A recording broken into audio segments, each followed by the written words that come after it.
Gondia police विभागातर्फे 5 दिवसीय नागपूर परीक्षेतील क्रीडा स्पर्धेला शुभारंभ झालेला आहे। यामध्ये नागपूर रेंजमधील 4 जिल्हे ज्यामध्ये चंद्रपूर, भंडारा, गडचिरोली, नागपूर ग्रामीण व गोंदिया पोलिसांचा सहभाग आहे।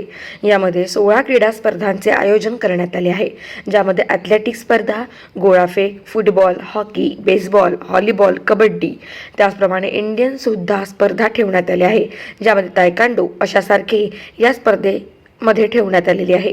असे एकूण 16 क्रीडा स्पर्धा ठेवण्यात आल्या आहे। या स्पर्धेमध्ये पुरुष पोलिसांसह महिला पोलीसही सहभागी आहेत। 11 डिसेंबरपासून आपल्या गोंदिया जिल्ह्यामध्ये नागपूर परिक्षेत्रीय क्रीडा स्पर्धांचा शुभारंभ झालेला आहे। याच्यामध्ये नागपूर रेंजमधील 4 जिल्हे आणि आपल्या गोंदिया रेंजमधील गडचिरोली आणि गोंदिया हे 2 जिल्हे याच्यामध्ये सहभागी होत आहेत आणि एकूण 16 क्रीडा प्रकार याच्यामध्ये आहे। आणि आपल्या नागपूर पोलीस दलाच्या पोलीस मुख्यालय मैदानावर खूप आज उत्साहाने या स्पर्धांचा शुभारंभ झालेला आहे। तर चांगलं वातावरण आहे। त्यामध्ये ॲथलेटिक स्पर्धा आहेत, त्याचप्रमाणे सांघिक स्पर्धा ज्या असतात आपल्या फुटबॉल आहे, हॉकी, बेसबॉल, व्हॉलीबॉल, त्याचप्रमाणे काही इंडिव्हिज्युअल इव्हेंट्स आहे, वुशू आहे, तायक्वांदो ते पण आहे याच्यामध्ये। तर असे 16 क्रीडा प्रकार याच्यामध्ये आहेत। गाव माझा न्यूज करिता राधाकिशन चुटे, गोंदिया।